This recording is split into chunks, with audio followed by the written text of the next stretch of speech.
40-ാമത്തെ വയസ്സിൽ കാഴ്ച നഷ്ടപ്പെട്ട സക്കരിയ അൻസ്വാരി റളിയല്ലാഹു അൻഹു പലർക്കും ദുആ ചെയ്തിട്ട് കാഴ്ച നേടിക്കൊടുക്കുന്നുണ്ട്.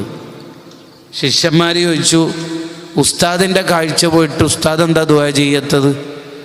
40 കൊല്ലം ഏതായാലും കാഴ്ച ഉണ്ടല്ലോ, ഇനിയൊരു 40 കൊല്ലം കാഴ്ച ഇല്ലാതാവട്ടെ, എന്നാൽ എനിക്ക് മനസ്സിലാവുമല്ലോ കാഴ്ചൻ്റെ വില.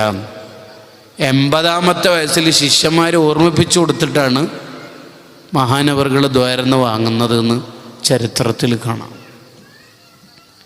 പറഞ്ഞതിൻ്റെ താല്പര്യം വൈൻ തഉദ്ദു നിഅമത്തല്ലാഹി എന്ന ആയത്തിൻ്റെ വ്യാഖ്യാനത്തിൽ കാണാം. അള്ളാഹു നമുക്ക് നൽകിയ ഒരു നിഅമത്ത്, അതിൻ്റെ വില മനസ്സിലാക്കാൻ തന്നെ നമ്മൾ ജീവിതകാലം മുഴുവൻ പണിയെടുത്താലും കഴിയൂല.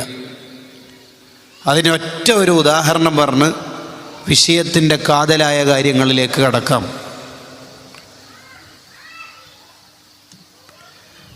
ഇബ്നു സമ്മാഖ് എന്ന് പറയുന്ന മഹാനായ പണ്ഡിതൻ റളിയല്ലാഹു അൻഹു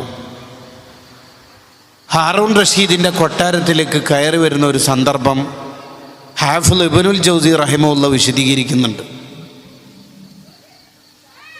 ഹാറൂൺ റഷീദിൻ്റെ മേശപ്പുറത്ത് ഒരു ഗ്ലാസ് വെള്ളമുണ്ട്.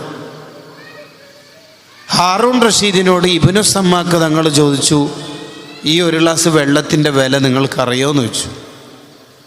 ചോദ്യത്തിന് അത്ര വലിയ ആഴമുണ്ട് എന്ന് ഹാറൂൺ റഷീദിന് ബോധ്യമാവാത്ത പോലെ, എന്താണ് അങ്ങനെ ചോദിച്ചാലുള്ള അർത്ഥം മനസ്സിലായില്ല അല്ലേ? ഈ വെള്ളം നിങ്ങൾക്ക് യഥേഷ്ടം കുടിക്കാൻ വിചാരിക്കുമ്പോഴെല്ലാം, ദാഹിക്കുമ്പോഴെല്ലാം കിട്ടുന്നത് കൊണ്ടല്ലേ നിങ്ങൾക്കതിൻ്റെ വില മനസ്സിലാവാത്തത്? ഒരു ദിവസം നിങ്ങൾക്ക് കലശമായ ദാഹം അനുഭവപ്പെട്ടു. കൊട്ടാരത്തിലെവിടെയും വെള്ളം ഇല്ല. രാജ്യം മുഴുവനും പരിധി നോക്കി, ഒരു തുള്ളി വെള്ളം കിട്ടാനില്ല. നിങ്ങളുടെ തൊണ്ട വറ്റി, ഉമിനീര് വറ്റിപ്പോയി. ഒരു തുള്ളി വെള്ളം ഇപ്പോൾ കുടിച്ചില്ലെങ്കിൽ നിങ്ങൾ മരണപ്പെടും എന്ന ആ ഘട്ടത്തിലേക്ക് എത്തി.